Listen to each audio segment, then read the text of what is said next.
and welcome to Business Unusual. I am Liz Wadehead, co-mastermind at Diversity Masterminds, and I'm here with Heather Cox. Hi, the other co-mastermind of Diversity Masterminds. And our guest today is Ashley Brundage. Hi, Ashley. Hey, great to be here. Thank you so much for coming. We're going to get to when business unusual becomes business as usual. But before we do that, tell us a little bit about you and your book and everything you have going on. Yeah, so I am Ashley Brundage, as you said, and I'm excited to share a little bit about my book. Yes, Empowering Differences is out. And when I made this, invested a lot of energy in creating a book. I'm sure. I wanted to really capture the 10 key empowering actions that I use to leverage change and growing my career from being a part-time bank teller to being the VP of Diversity and Inclusion in less than 5 years. Wow. And so I did that by creating this book that is like a self-help, a career development guide that can really help people to understand how to really highlight strategic things to move in their career. Wow. That's amazing. So you were obviously working on this way before 2020, right? Yes. Oh my goodness. I mean, like it wasn't a product of this business unusual time. So tell us a little. I did have to pivot, right? Right, I'm sure. Right. Yeah, tell us a little bit about that, the process and how it had to change. Yeah, I had kind of started writing the book about 2 years ago. So in 2016 is when I got that job as the VP of Diversity and Inclusion. And I was thinking, oh, wow, this is really cool. Like I was like battling homelessness like 5 years ago. And now the VP, yeah. Wow. And wouldn't it be great if I was able to do that? So I started capturing like chapters, and then I really took the unusual of 2020 and all the time that I got back from being in the plane and the train and the automobiles and the ride shares and the hotel rooms and the constant networking in-person events, like three events a day was kind of like my calendar. I took all of that time and I packaged it to get this over the finish line. Like it was there. I just needed to be able to use that time that was granted back to me to be able to finish it and get it over the hump. So 2020 really helped me in that regard. There was a lot. It was such a good use of your time though, because some people just panicked and they just sat there and they, ate bonbons and watched TV because they didn't know what else to do. They couldn't get a way out of their own head. But you were like, okay, look, I'm not going anywhere. So what can I use these hours I've now gifted back? And, someone like you and like Liz and I also were always like, we just don't have enough time. So when you get those hours back, that was such a good use on your part to make something come from it. Precious commodities require intentional actions. Is that part of your book? I was going to say. And maybe chapter 3, I'm just saying. I mean, I don't know exactly where it's in the book, but it's probably in the book somewhere. Yeah. I feel like we just got knowledge dropped on us. So totally, that's an important moment. So how is launching? So you launched the book in 2020 then? Well, so we're in the soft launch phase right now. But come December 16th, I will be hosting my first in-person book launch. Wow. I'm in a state that allows that. So you guys have all kinds of stuff are allowed in Florida right now. Oh boy. I'm being as apolitical as possible, but that is allowed currently. But I have a whole ballroom and I'm encouraging social distancing and masks and all of that. So I think, I don't know, we're going to see how this plays out and how many people are actually going to come, right, versus not come. And then the next day I'm hosting a virtual book launch, which I'm really excited about that event because I have like more than 250 people who have RSVP'd for that virtual book launch. Amazing. Congratulations. That's so exciting. Yeah, and I can announce 3 of my special guest participants who are going to be hosting my break. So I'm going to do 4 breakout rooms in my virtual book launch. Everyone will come together at the beginning and come together at the end. But during the event, we're going to have 4 breakout rooms who are going to be moderated by key leaders in our business community. I have Sabrina Kent, who you know as Yes. the SVP of the NGLCC, is going to be moderating one of my breakout rooms. And then Paul Ashley, who is Bristol Myers Squibb, Yeah. and is a major advocate. And actually, there's an excerpt from Paul in my book. Nice. And really navigate, because empowering differences is not just about LGBTQ or the trans community. It's an intentional action that all people can use to highlight their differences and empower their differences. And so I do have a lot of intersectional voices that are participants in this mission. And then I have another good friend of mine is Bill McDermott, who is the director of development for GLAAD in New York City. Nice. And so I have my props. I have lots of props here. Yes, this is great. That's It's good. a I visual love medium. it. Yeah, totally. Yeah, so speaking of mediums, right? GLAAD protects LGBTQ voices across all mediums. And as being a watchdog group, we work, and I sit on their national board of directors. So we do a lot of advocacy work in that space. So I'm really excited to have some special guests moderating the breakout groups. And then I'll be able to kind of, bounce Pop between them. into each one. Yeah. That's so exciting. So I have a question for you, totally not part of the script, but I have a question for you.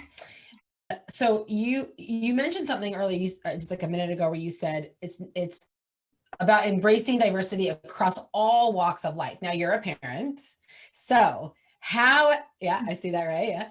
And I actually met your kids NGLCC when it was in, where were we? I don't even Tampa. remember. Thank you. I was like, where were we? Somewhere where it rained all day, and that's not normal. Right.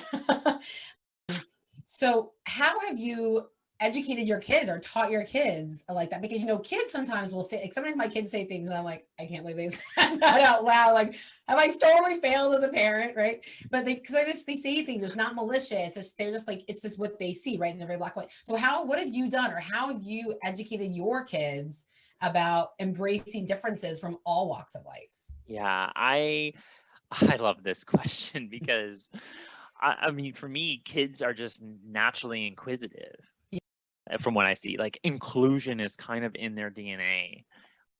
When they say something that we're like, right, sometimes it's like, just because they're just asking a question. Right. It's not malicious, and they're not excluding. They want to include. They just want to understand it. Yeah. So, I mean, that's why I really love the fact that kids just really gravitate towards inclusion.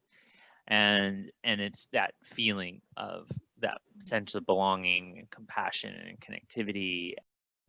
And it's like, you almost feel it. It's like that special recipe, that secret sauce, in essence, right, is how I view that. But for my kids, it's, it's a mission.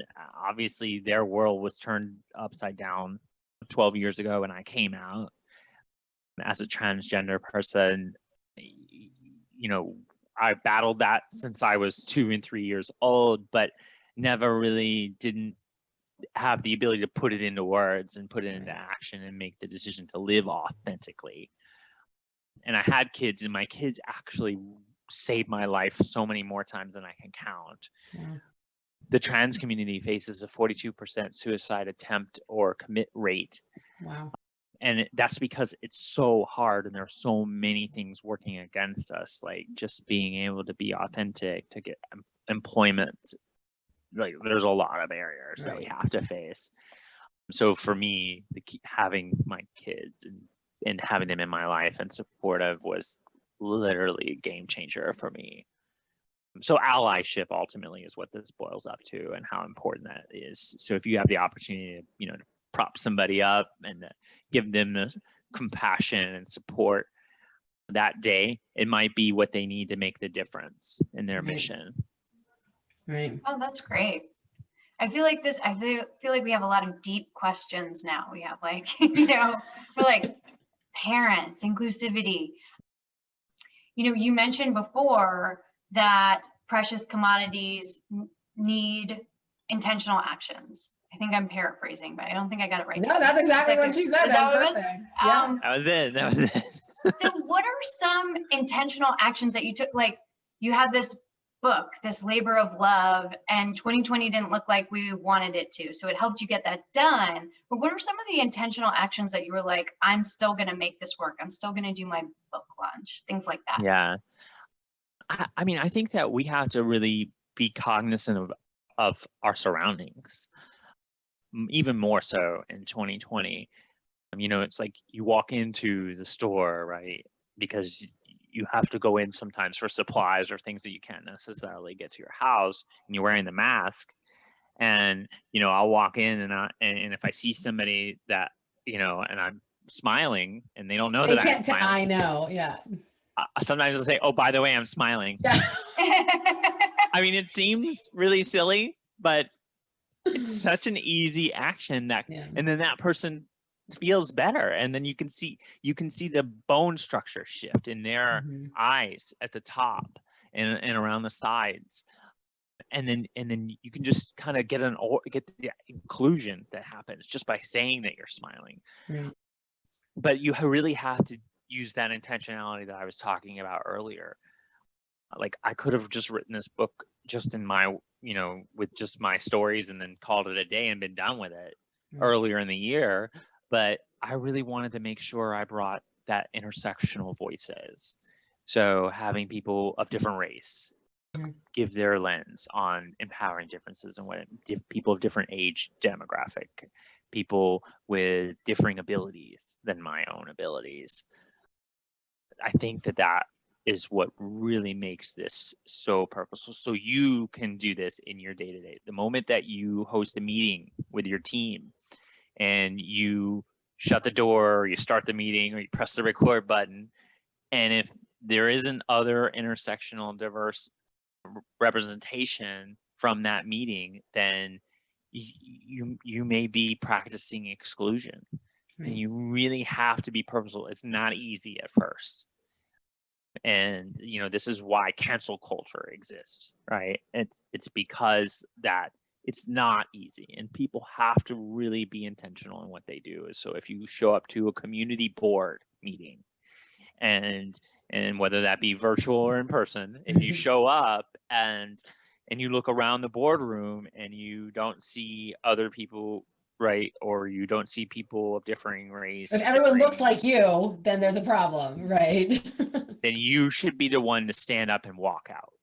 You might have to make that intentional action. It might have to be a powerful action. It might hurt your pocketbook in the short term, but someone will see that, and it will be that, like, Jerry Maguire moment, right? Who's coming with me? Right? And then it's like, these fish have manners, right? Yeah. And it's like, let me take the fish because who's coming with, right? And it's something really inspirational, but that's what 2020 should put in you. It should have instilled that in you, that you have the power and you have the ability to control your narrative for others. Right. I also like that you put different voices in your book, because I'm sure we've all read a book where we're like, it doesn't pertain to me anyways. I'm never going to be a 50-year-old man. I'm never going to be an XYZ, right? So because you have those different perspectives, it's almost impossible for someone to say, well, this doesn't apply to me. Exactly. Yeah, it was intentional. Right. So it always has to be something that you can pull away. What is it that I can pull away? Right. And how can I actually really make an impact? Because it's really about leveraging change to make an impact. Like, you have to literally leverage your differences to really drive change. And honestly, while I've been waiting, right, to launch a book in the middle of a global pandemic, I also pivoted to create an online leadership development course that goes with my book, which just launched this last week, which is pretty exciting. So it's the 10 empowering actions to leverage change. It all goes in the realm of empowering differences. And what's neat is that my book actually is based on 4 parts to empowering your differences. So part 1 is knowing yourself. And so there's actually a self-assessment that goes in the workbook that you can get separate from the book. Those are always like hit or miss. You're like, am I gonna like myself after this, or Right. am I realize I have a lot of work to do? Well, no, but honestly, like true empowerment begins like, okay, so another, how are you going to help somebody if you can't help yourself first, right? RuPaul, right? It's for RuPaul. You can't love yourself. How the hell you get someone else to love you? Thank you. There you go. So I said it a little bit more PG rated. That sounds right, yeah. But the concept is the same, right? So you really have to know yourself, right? So knowing yourself. And then step 2 in empowerment mission is knowing others. Yeah. And so that's where you have to dig deep. And if you're not into analytics and numbers and knowing everything about your differing diversities and all the different communities that you represent, and oftentimes we just look in the mirror and we think, okay, female, okay, I'm white, okay, these are the things that are about me. But remember, it's like way deeper than that, right? Yeah. It's like, how many stamps do you have at a passport? What, where'd you go to college, or did you go to college? Like, I just have a high school diploma, so that makes my story different. It makes my story different, makes my path different, but it also makes my voice have a little bit more meaning, especially in the corporate world, right? Because not everybody has. There's not a lot, right? Exactly. So I use that as an advantage in that scenario, and so that kind of comes into that. And like, you have to know statistics, right, around your community. So like for me, it's, 2% of the world has red hair, and it's only 2%. Yeah, I have a son with red hair, and it's incredibly rare. And they said that there's not going to be redheads after a certain time.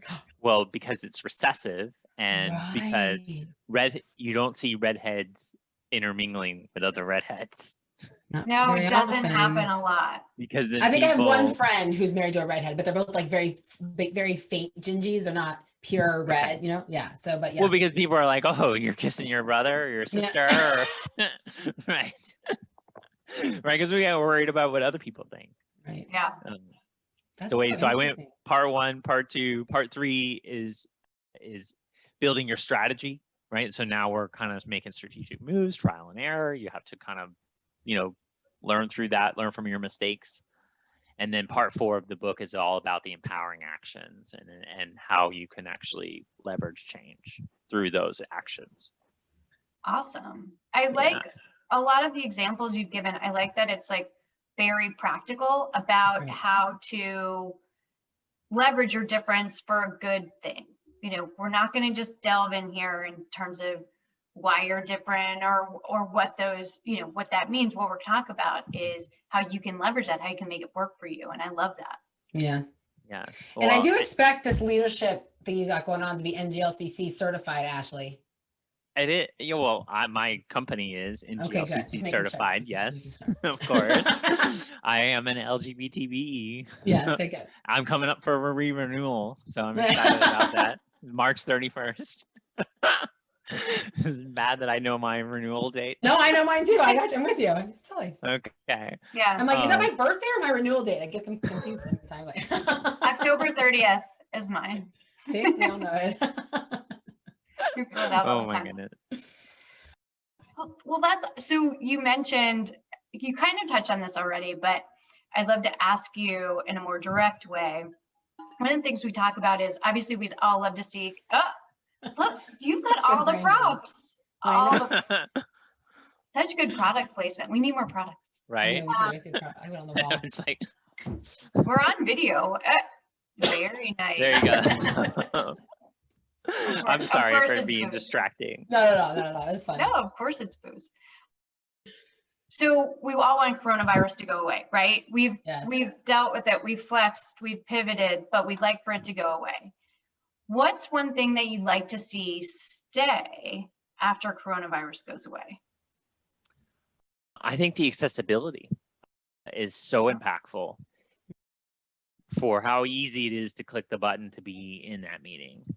And I know that being together, like I'm an extrovert and I want to be in the room and I want to hug my peeps and and have that cocktail. Totally. And I miss that piece.